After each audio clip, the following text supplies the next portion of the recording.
I just had a job interview that was so bad from their side that I decided to, sorry, had to adjust my chair, that I decided to write them an email and withdraw my application. But I didn't want to let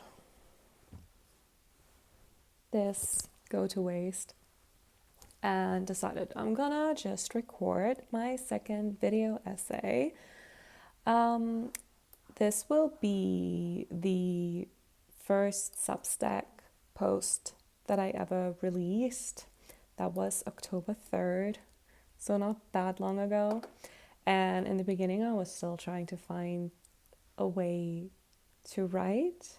But honestly, I'm getting there. But just keep in mind, this was like in the beginning. But I think the subject is still very important. It's like whew, how we today just get so many opinions from everyone being online all the time, including us, about other people trying something new, pursuing hobbies, and just being bad at it in the beginning.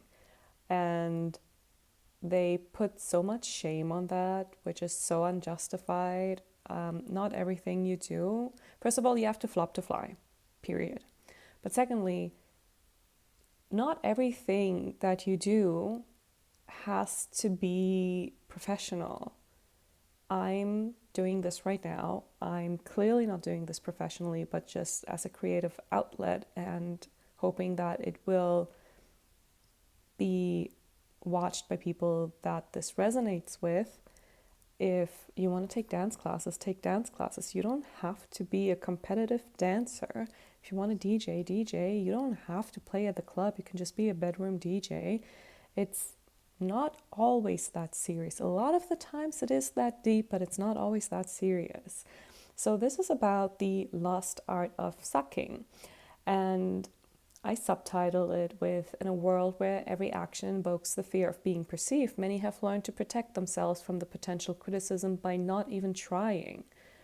And this is really what it boils down to. And this is what annoys me. Like, people are so scared of the potential criticism, they just stop altogether. Just do the thing. And it started a little over a year ago. Maybe you remember, there was this TikTok that went viral of a woman in her New York City apartment, and she recounted a recent date that she had and found herself appalled upon finding out that this man was taking skateboarding classes. An adult man taking skateboarding classes. Ooh. Tragic. She felt embarrassment over adults pursuing hobbies. Granted, she's a comedian, so maybe it was a joke, and if it was, it flew over everyone's head, including mine, because it just wasn't funny. The general resonance to that video was overwhelmingly in support of people pursuing their interests, regardless of age and skill level, and she eventually took the video down. But as I continue to consume content online to this day, I notice the sentiment is still there. You know, when a user decides to share their so-called hot take about how other people choose to fill their free time. Again, like the examples that come up are like, everybody wants to be a DJ now. Dancing should only be reserved for those that want to do it professionally because now, ballet, core and all that.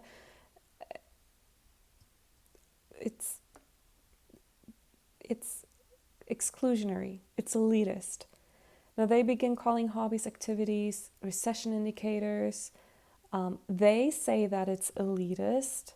They say that by pursuing those hobbies, you position yourself as as a stronger, wealthier person or something. I think it's ridiculous. I think that their condemnation of how we find joy and the policing of what we can and cannot do is exclusionary. And it is very likely a safety measure taken by them to protect themselves from the scrutiny they were once exposed to for trying something new, just like the ones they're scrutinizing now. So the question is, have we cruelly suppressed our curiosity and our desire to learn new skills because we're scared of being perceived as anything but an arbitrarily defined status quo? Shrinkflation is the buzzword, but it is not only our portion and product sizes that have shrunk, it is the space we allow ourselves to take up. The decrease in fulfilled desires, a real recession indicator.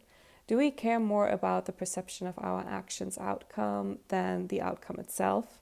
Are we perhaps avoiding pursuing new interests because we know we're going to suck at it first? Soon I realized the fear that deters us from pursuing our heart's desire manifests itself in endless variations of the same questions.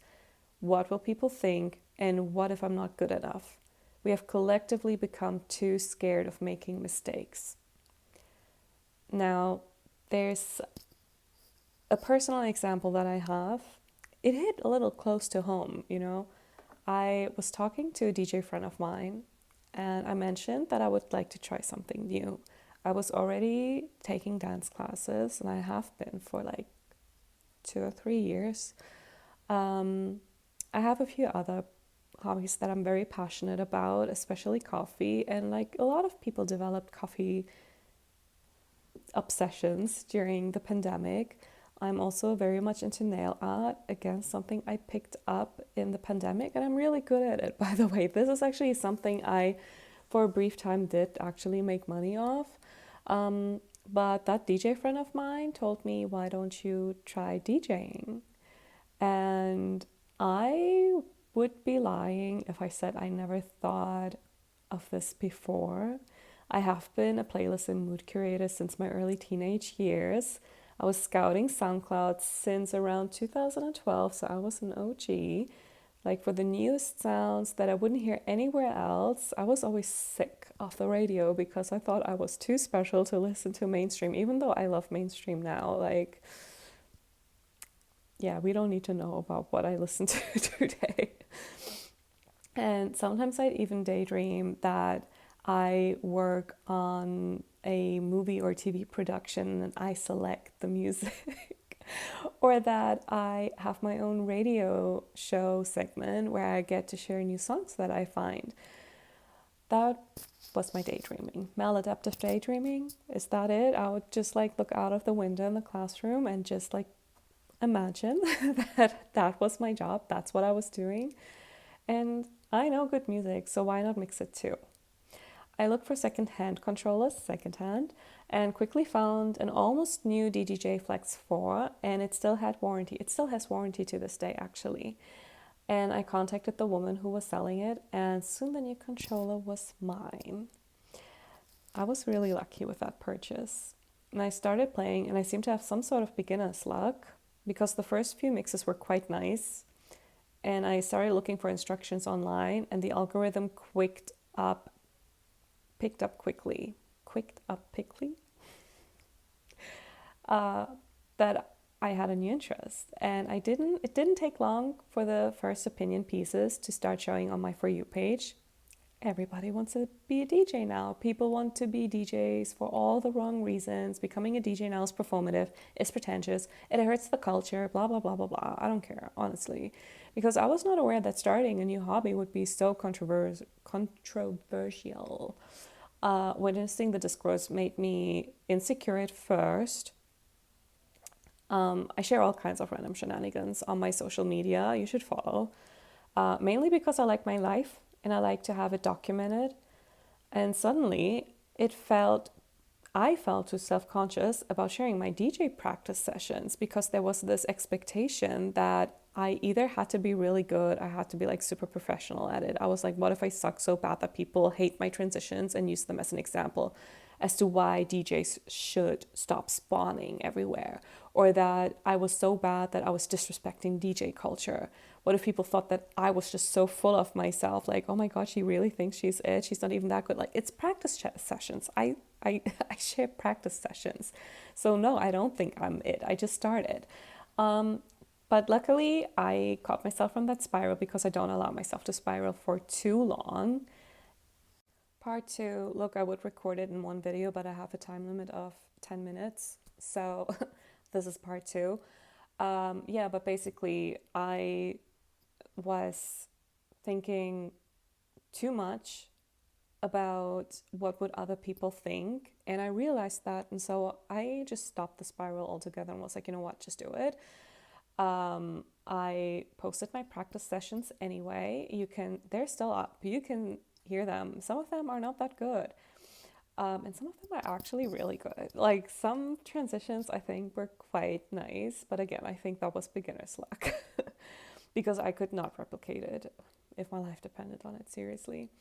I even took it a step further and I uploaded my mixes on SoundCloud. They are also still up. And what was really exciting, actually, I haven't uploaded a mix in over a year now, but I still get from SoundCloud Insights, I get this little notification that says that I still have a listener, like somebody's listening to this song. And it says just one, right? It's technically not a lot, but for me, it means so much because I looked into it and it's one user who, for the last few months, has every once in a while listened to one of my mixes. And to me, that's actually so nice because it means there's one person who actually goes back to my SoundCloud and enjoys the mix that I uploaded. That means a lot to me, honestly, especially since I wasn't like too happy with the transitions and I kind of forced myself to upload it, just like I'm right now forcing myself to talk because I was like, it's my weekly goal. I want to upload one video a week, and since I'm already like somewhat prepped because of the job interview, I was wearing a different shirt, by the way. Yeah, whatever. Um, so I uploaded that to SoundCloud, and then I got asked to open for an event, my first DJ gig. I remember 30 minutes before I started, one of the DJs asked me if I wanted to eat anything because I was pale as a ghost. I told him if I ate anything now, I would throw up because I was so nauseous from being nervous. I swear to God, like that whole day, I was so nervous. I knew that I would mess up. I knew I would mess up. And I did. I pulled through, I played, and I sucked. I was so bad. I messed up every single transition. Thank God I only opened because there weren't that many people there yet.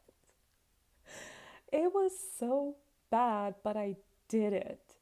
When I tell you, after I was done, I felt exhilarated. I knew I sucked, but I was thrilled that I had the guts to do it, that I tried, and that I had fun doing so, well, except for the nausea. So I would conclude, which is kind of, let's not use the word conclude because my entire Substack slogan is it's all about thoughts, experiences, and no conclusions, because I tend to have a problem with getting to conclusions. But I would say there's art in the cycle of trying and failing. It's a process that takes space at home, space in the studio, space in your timeline, space online. For the first time, the way that we exist as human beings, we have full access to spaces in two realms, the IRL and the URL, real life, online life. And with all that extra real estate, why are we looking for space to hide? If there was ever a right time to expand ourselves, it is now. So rather than worrying and driving yourself crazy about what could other people think, just understand there's so much opportunity out there to put yourself out there. Cheap online real estate. Think about it this way. If you thought, well, too bad that in 2003 I was just a child and I couldn't buy a home, now the real estate market is shit and I can't own anything, just know online right now, there's so much real estate and it's so cheap. If you don't use that opportunity now, God knows what it's going to look like in 100 years. Just do it. Honestly, who cares? Who cares? Have fun. Be bad. Suck at things.